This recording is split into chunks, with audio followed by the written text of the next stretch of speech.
রেসিপিটা একটু বলো সবাইকে, একটু শুনে নি। হ্যাঁ, সকাল থেকে রেসিপিটা কি হচ্ছে করলে মাটনটা দিয়ে?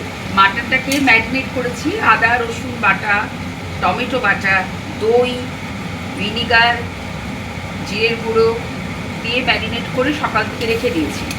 এবার এটা প্রথমে আমি আলুটাকে ভেজে নিয়েছি লঙ্কার গুঁড়ো আর হলুদ দিয়ে আর নুন দিয়ে।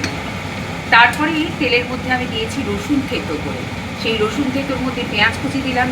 পেঁয়াজ কুচি দেওয়ার পরে ভালো করে ওটাকে ভাজা ভাজা করে ওর মধ্যে আবার আদা রসুন বাটা আর লঙ্কার গুঁড়ো, জিরের গুঁড়ো, সামান্য গোলমরিচের গুঁড়ো দিলাম।